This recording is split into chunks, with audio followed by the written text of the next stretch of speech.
حضور نے ارشاد فرمایا انمل اعمال بالنیات، اعمال کا دار و مدار نیتوں پہ۔ نیت اچھی ہے تو صلہ ملے گا، نیت بری ہے تو اچھے عمل کا بھی صلہ نہیں ہے۔ تو فرمایا حلال بھی واضح ہے، حرام بھی واضح ہے، اور حرام اور حلال کے درمیان کچھ شبے والی چیزیں زیادہ لوگ انہیں نہیں جانتے۔ جس نے اپنے آپ کو شبے والی چیزوں سے بچا لیا، اس نے اپنا دین بھی بچا لیا، اپنی عزت بھی بچا لی، اور جو شبے والی چیزوں میں پڑ گیا گویا وہ حرام چیزوں میں پڑ گیا۔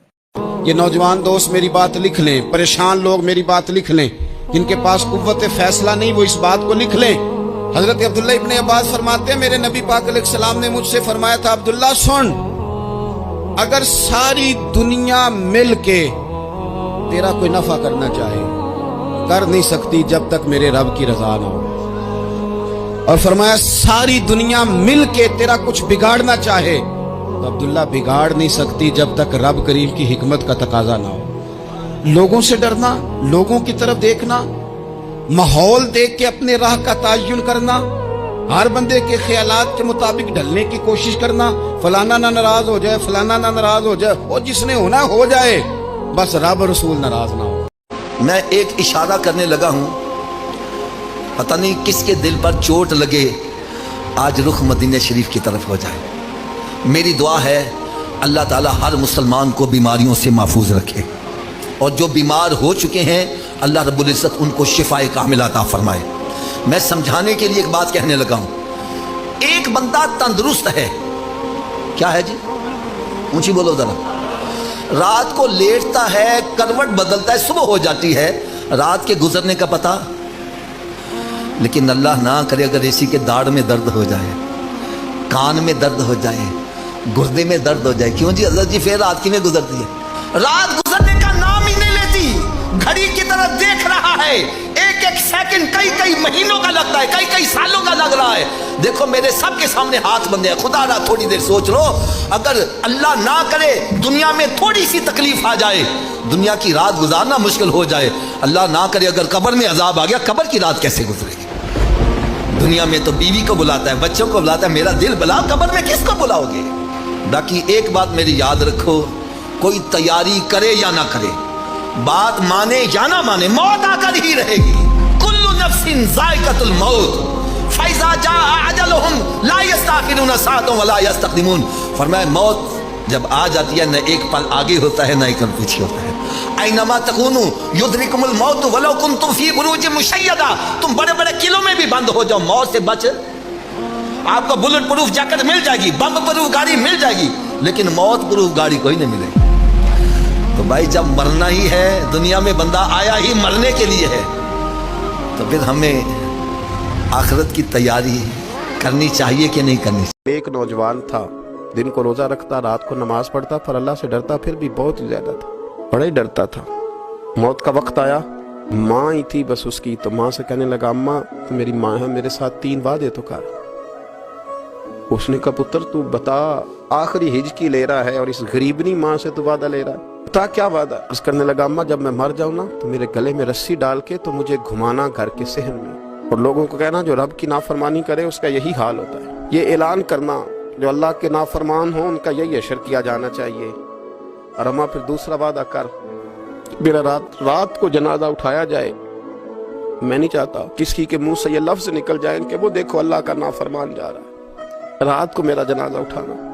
اور اماں تیسرا میرے ساتھ وعدہ کر کہ لوگ مجھے دفن کر کے آ جائیں گے تو میری قبر پہ چلی جائے گی، عمل میرے پاس کوئی نہیں، پر مجھے لگتا ہے ماں کے قدموں کی برکت سے عرش کا مالک بھی رحم فرمائے گا، اماں تو وعدہ کر۔ بابا صاحب رحمۃ اللہ علیہ فرمانے لگے، ماں بوڑھی ماں نے وعدہ کر لیا، کہا بیٹے ٹھیک ہے، تیری یہی ضد ہے تو میں تیار ہوں۔ پھر اس نے کلمہ شہادت پڑھا، اس نوجوان کی روح پرواز کر گئی، بوڑھی ماں نے رسی منگائی، تو ولی من خاف مقام ربہ جنتان، جو ڈر جائے، اس نے تو کہا تھا نا کہ رسی ڈال کے گھمانا اور کہنا یہ اللہ کا نافرمان ہے، اس کا یہی اشر ہونا چاہیے تھا، لیکن جب ماں گلے میں رسی ڈالنے لگی تو گھر کے ہر کونے سے آواز آنے لگی، خبردار یہ رب کا دوست ہے، اللہ کے دوستوں کے ساتھ اس طرح کا معاملہ نہ کیا جائے، اسے چھوڑ دیا جائے۔ پر کہا تمہیں کچھ بھی اور کرنے کی ضرورت نہیں ہے، یہ تو رب کا دوست ہے اور رب کی بارگاہ میں حاضر ہو گیا۔ نبی پاک صلی اللہ علیہ وسلم نے ارشاد فرمایا، سونا مسلمان وہ ہے کہ جس کام سے اس کا مطلب نہیں اس کام کو چھوڑ دے. اور نبی کریم صلی اللہ علیہ وسلم نے فرمایا قیامت کے دن زیادہ گناہ ان لوگوں کے ہوں گے جو زیادہ فضول باتیں کرتے تھے.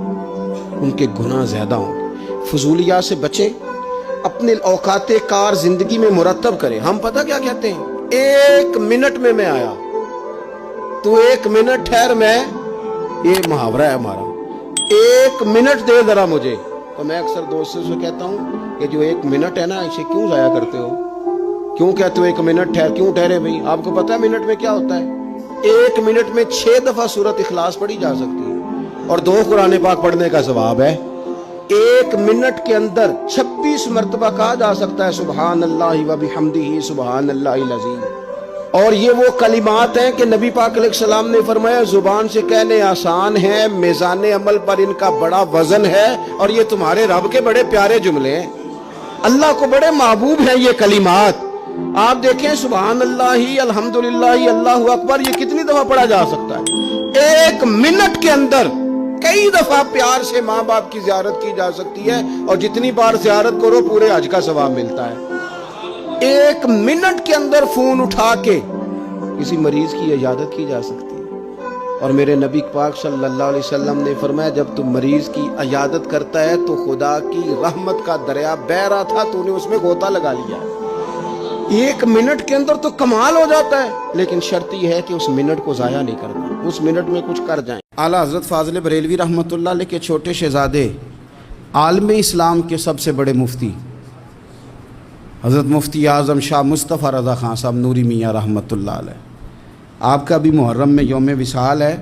حضرت مولانا عبد المنان صاحب مبارک پوری فرماتے ہیں کہ بغیر اطلاع دیے مفتی اعظم آ گئے. ایک دن تو جمعے میں رش تھا, تو اس جگہ تشریف فرما ہو گئے جہاں مصلی بھی کوئی نہیں بچھا ہوا تھا, سب سے بڑے مفتی.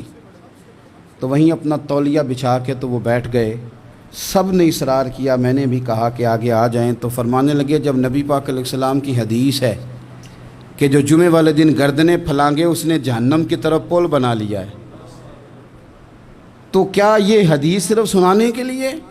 فرمانے لگے چونکہ میں بعد میں آیا ہوں, میری ذمہ داری ہے کہ جہاں جگہ ملے گی میں نے وہیں بیٹھنا ہے, گردنیں پھلانگ کے آگے آنے کی اجازت نہیں ہے. لہٰذا دین کو صرف بتانے سنانے کے لیے نہیں, عمل کرنے کے لیے ہے. فرماتے ہیں گویا تقریر تو کوئی اور کر رہا تھا اور بات تو کوئی اور کر رہا تھا, حضرت تو پیچھے بیٹھے ہوئے تھے, لیکن حضرت کا وہ پیچھے بیٹھنا لوگوں کو وہ والی نصیحت کر رہا تھا جس سے دل حضور کی سنت کے ساتھ جڑتے چلے جا رہے تھے.